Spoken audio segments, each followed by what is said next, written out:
How's it going, everyone? It's me, Jimmy Champagne from Deck Ready here today, and I have a dilemma. As you know, I am the one YouTuber who did not get a Steam controller early, so I decided to call in a little air support here, and I got my friend Jake Baldino, who did get one early and has been using it, I think. Yes, you're getting me fresh. You're getting like the early days. I'm 2 days deep into like daily driving it because I play a lot of games, obviously. So yeah, you're getting my first impressions, like the exclusive first impressions here. Shout out to Valve for actually sending it. I didn't know if we were going to get our hands on one, but yeah. What do you want to know? Must be nice. So walk me through the setup. Like, what's the main use case for this? Like, where are you using it the most? Where have you used it the most? That's a good question. I am using it in the living room. I have a small form factor PC hooked up to my TV in the living room, which has been what I've been doing for a while. And I've been using previously the 8BitDo Ultimate Wireless 2, but I just swapped out with the Steam controller. And yeah, so far so good. But yeah, my setup is pretty simple. I run like a very simple Windows PC right now and the controller. And now I get to use the Logitech wireless keyboard less. That's a joke on my channel, a running joke. I want to throw that thing into the trash. I don't like it. Keep it. It's like under my TV. The only key that gets used on it is the right arrow key to turn on the PC. So yeah. I guess that's my next question. This has caused a lot of drama. So this is a two-parter. First part, does the controller turn on your PC? Second part, how is it going using it with Windows? Because, you know, some people are freaking out, losing their minds, making it seem like it's a huge deal that you have to add games to Steam from the Xbox Game Pass store. Has that been an issue for you? So I haven't really experimented with that part too much yet. I've been sticking in Steam mostly. That's like the next part of my experimentation. But I have been able to wake up my PC from sleep, which is just awesome. Like, not even connected to the puck. Like, literally the controller is just on my coffee table, and I pick it up right here, and I press the Steam button, just tap it, PC wakes right up, and I'm good to go. And that's really nice. With that, I'd say that using it has been pretty good on Windows in terms of just like navigating. Like, the trackpads work really well on just regular old Windows desktop, and I'm clicking around. I was moving video files to like Google Drive and stuff like that. I was clicking through things on Steam. I was changing betas and stuff like that. Just using the trackpads. The trackpads so far have been good, but very responsive. But my issue is the clicking of the trackpad. Like when you actually physically click. I've been tending to use right trigger as a click when I can on desktop, because when I like click with the trackpad, it's almost like a little bit of an inaccurate click. Yeah, it's just like the Steam Deck, because when I'm going into desktop mode to set up, you know, my emulation games, my right thumb, for some reason, I don't know if it shakes or something when I click it, but it'll move the mouse and start dragging in the file sometimes. Yeah. So then I default as well to using the right trigger. Also, it's worth noting too, like I can use the trackpad to just like move around on Windows. I can also use the joystick to move around on Windows as well. So it's like almost like Windows becomes like the Destiny menu, like with the cursor, with the stick and everything. It's kind of funny. You've got the celestial map. Just I'm just screen. Like clicking through stuff. Yeah. And then once you're in a game, it's just like seamless. It doesn't have like a weird like switch over moment where, you know, it goes from keyboard or mouse to controller. So when you set it up, you plug it in, you plug the USB to your computer, to the puck, connect it to the controller. But then it prompted me to then actually disconnect the USB from the puck and then plug the USB directly into the USB-C port on the controller to, I guess, fully update it or sync it.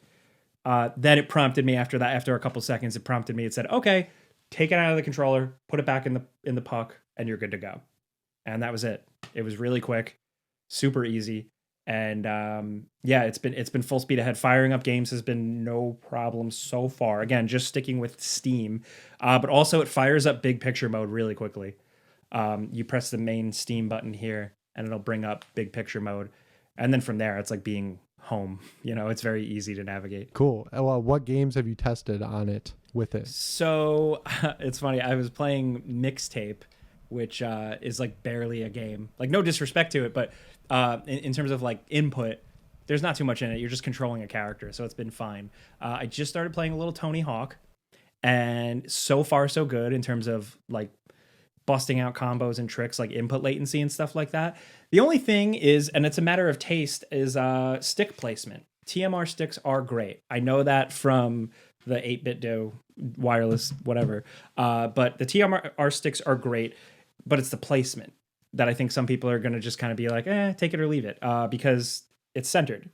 I'm starting to think that I like the Xbox like offset stick placement a little better, but it's still fine here. The thing is, I noticed, and I put it up next to a DualSense, the sticks are closer, like your thumbs are technically, like see my thumbs, your thumbs are technically closer together than they are on a more standard controller like a DualSense.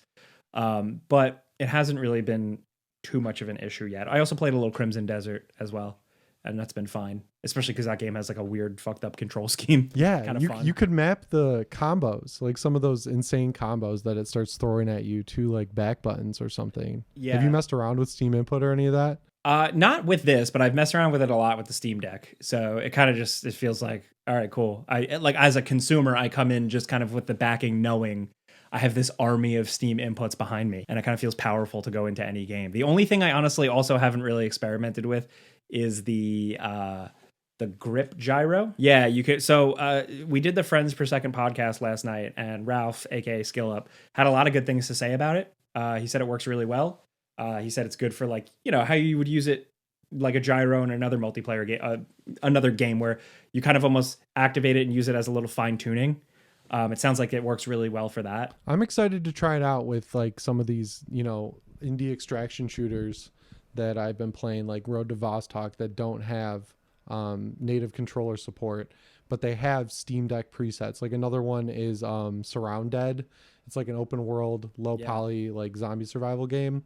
And on the Steam Deck, it just like works once you find the right community setup. And because the controls are all the same, like mostly, you can just use the Steam Deck presets on that. So like the library is already there. I don't necessarily really use the back buttons all that much in just regular games. Like sometimes I'll do like in Ace Combat or something. If I'm like holding RB forever and my fingers getting tired, I'll just map it to the back button. But I like being able to have like those clutch assignments you can just do really quickly and then get back into the game. How do you like Road to Vostok? It's probably out of the single player ones my favorite, because I've like our friend Andrew is like all about Stalker Gamma, and I've tried to set that up like 100 times, and that one is, I feel like I have to work up to it. So Road to Vostok feels like stripped down Stalker in a good way. It's very simple. It's very easy to just jump into. And once you like learn the first map, it's like, okay. And I like that it doesn't throw you into the permadeath until you get to the last map. Okay. So like if you die, well, it's like you're working your way to the border, right? And then the city that is on the border, I haven't gotten there. So like the city, I guess, is full permadeath. So you're like stocking up from map to map to map, and then you get the best loadout possible and give it like a one death permadeath run to try and escape. That sounds like a good loop. Is it like, does it have supernatural elements? Is it all? Not that I've seen so far. It seems like pretty just like milsim light, like where the guns feel and handle like a real weapon would, but nothing crazy's gone on. I haven't seen any mutants, but I've stayed to the early map so far just so I can like learn to loot and everything. But on the Steam Deck, it runs really well. I haven't messed around with gyro, but just mapping the, you know, the movement WASD to the thumbstick and then the camera to the other thumbstick has been good. And then you can get into like some weird fine detail stuff with the radial menus where you can have like dual layer number pad mapped to the left trackpad, and you can set icons and everything so that the guns line up. So you can get really deep with it. It's just like I have to catch myself, you know, where that becomes the game I'm playing for the night instead of the game I wanted to play, like setting up the controls. And then you're like, I got it perfect. I'm going to bed. You know, like life, I don't know if you ever go through that, but I go through that constantly with like PC stuff. Yeah, totally. I'm excited to see how this works with, so I'm downloading right now as we speak. If my connection's a little fucked. I'm sorry, can I say that word? Okay. Yeah.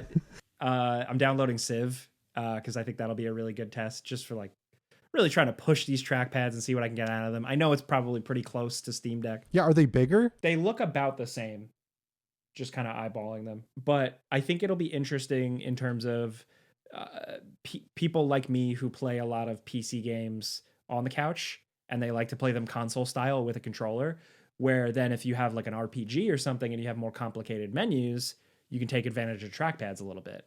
That could be kind of fun. So I'm curious to see how I'm going to like fall into a flow naturally as a player. The only other thing I've noticed is the vibration isn't super intense, but I think it might be me coming off of Saros on a DualSense, which is like insane. So it's kind of hard to like judge it yet. I should have started off with my first reactions because I think I texted you. I took it out of the box and I was like, damn, this thing is big. Like it felt like a Dreamcast controller or like the Duke. So it doesn't look that different, right? It's just that extra heft, that extra like length of it that makes you go, whoa, yeah. But then once you actually get it into your hands, because it's still so low the bigger area is so low profile, you don't really, it's not a big deal. It's like the opposite experience you have with some of these handhelds, like the Legion Go S. I don't know if you've ever held it, but like if you look at it from the top, it looks great, right? And then you turn it sideways and it's like an inch and a half thick, and it's impossible for me to not hit the back buttons on it because of like how weirdly it fits in my hands. So like I'd prefer it be the opposite, where it looks a little funky, but then when you hold it, you're like, oh, because that's kind of how the Steam Deck is. Like that does not look like an ergonomic device, and the thumbstick placement looks bizarre. But for me, when I like hold it, it just works, and then I stop thinking about it. And I don't know how they did it with this, but I mean, shout out to Valve for being pretty upfront with the Steam Deck and stuff, like all the interviews and stuff. Like we know about their process and how they worked through prototyping and getting the right ergonomics and hand feel for the Steam Deck. So I assume that a lot of that same work went into this. Obviously, a lot of that is done already because it's basically a squished together Steam Deck. But I trust their process. And even when I looked at it and I was like, ooh, this is big, I was like, let me give it a shot. Let's see how it is. They're nerds. They figured it out. And I think they did. Speaking of nerds, though, I'm glad that they released like all the files and data for the schematics for the controller and the puck, because it is begging for, maybe it's because of the way I use it at a TV. It's begging for a controller dock. Like that puck is begging to be thrown in a little 3D printed dock so I can just drop it on. Because that's the one thing the 8-bit do wireless has going for it, is it's got a killer dock. And I got really used to that. But the puck, it's great. The cable's pretty long for it. And it's small, simple. But yeah, there already are docks, like 3D printer files out there available that I've seen. So like people are on it. Even before the STL files came out, I guess they shared them with like Steam Deck accessory makers to have that stuff ready. So I think there will be a pretty vibrant, accessory community for it. I'm going to take advantage. Shout out to Andrew, friend of the show, who clued me into this. Around the United States, a lot of libraries, if you have a library card, some libraries have 3D printers that you can go use. And it's kind of like going to Staples if you were to use like a photocopier, where it's like you just pay for the paper. 3D printing, it's like the same thing. You just like pay for the material or the usage. That's awesome. Yeah. I might have to do that. I'll check my library because I have a good one. Before we wrap up here, I know it's early days and recency bias and all that, but like, do you foresee this dethroning the 8-bit do controller at the TV? Like, is it something you're just going to use for the review period and then, you'll open a drawer in 6 months and it'll be covered in dust? Or is this your new go-to controller? I wasn't sure because I was so in love with the 8-bit do. It also feels a little more premium. Like it just feels a little bit more expensive and nice. Other than that, the Steam controller is definitely going to be an easy win because the battery life is insane. The added trackpad functionality just really makes a difference for me, and just waking up from sleep. So it's really only a couple of things, but they're crucial things that are going to make me full-time this thing. Yeah, like no shot. Like absolutely. It's replacing the 8-bit do wireless. You want it? You want one?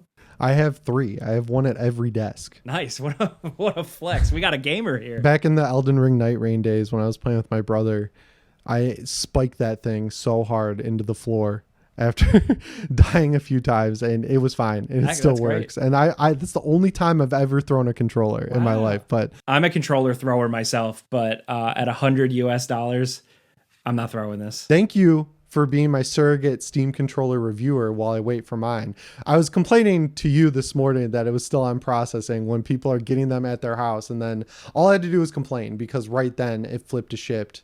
And I got 2 tracking numbers, so hopefully one of them or both show up pretty quickly. But when I order a Steam Deck or like RMA it, they ship from Illinois and I'm in Michigan, so it's usually like a day. So fingers crossed. Dude, if you could be using it for the weekend, that would be great. I just got to figure out an interesting way to cover it that does not involve Hollow Knight Silksong. I'm calling everyone out because that's the one game in every video. The Game Ranks video, the before you buy for the controller, will not have Hollow Knight Silksong footage. We're going to try different games. We'll be the only 2. Tony Hawk is a good pull. I'll skip that one. Definitely. Someone else. Yeah. Like, it's like everyone's going to be like, that's what you played? Yes, that's what I played. God damn it. It feels almost pointless, but where can people find you?